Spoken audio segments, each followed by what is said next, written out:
కల్తీలను నిర్మూలించడంలో ప్రభుత్వానికి ఎల్లప్పుడూ సహకారం అందిస్తామని దక్షిణాది రాష్ట్రాల వినియోగదారుల సమన్వయ సమితి అధ్యక్షుడు డాక్టర్ పల్లెపాడు దామోదర్ తెలిపారు. ప్రపంచ ఆరోగ్య దినోత్సవం సందర్భంగా ఆహారంలో జరుగుతున్న కల్తీని నిర్మూలించడానికి గత 30 ఏళ్లుగా అధికారులతో కలిసి పనిచేస్తున్నామని చెప్పారు. ప్రస్తుతం ఎక్కడ చూసినా కుళ్లిపోయిన నెల రోజులు నిల్వ ఉంచిన మాంసాన్ని హోటళ్లకు, రెస్టారెంట్లకు సప్లై చేస్తున్నారని తెలిపారు.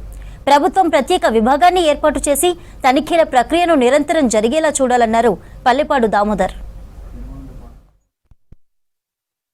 రోజు రోజు కార్పొరేట్ ఆసుపత్రులు మాత్రం పెరిగిపోతున్నాయి. విచ్చలవిడిగా అక్కడ జరిగే దోపిడీ జరుగుతూనే ఉంది. కోట్ల రూపాయలు అక్కడ దోచుకుంటున్నారు. చనిపోయిన వాళ్ళకు కూడా బిల్లులు వేస్తున్నారు. ఎడమకాలు ఒక శిక్ష చేయమంటే కుడికాలు చేస్తున్నారు. ఈ రోజు జరుగుతున్నటువంటి తంతు జరుగుతూనే ఉంది.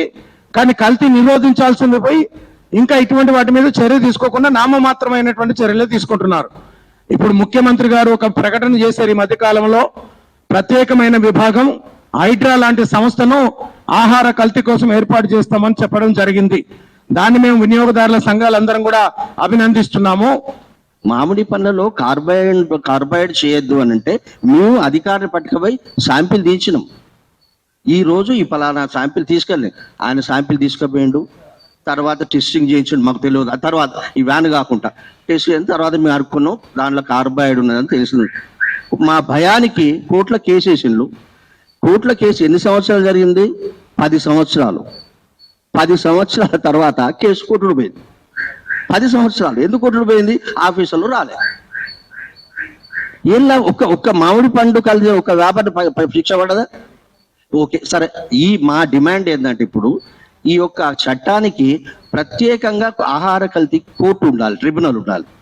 సో ప్రభుత్వము అండ్ ప్రజా సంఘాలు అంటే ఈ వినియోగదారు సంఘాలు కలిస్తే ఏంటంటే మనము ఎక్కడైతే తప్పు జరుగుతుందో ఆ తప్పును నివారించుకుంటూ మనము ఈ కల్తీ లేకుండా చేయొచ్చు అనేది ఉద్దేశం. అందుకనే ఇప్పుడు government, non government, NGOs, GO అంటే government officers, non government officers ఉంటాయి అన్నమాట.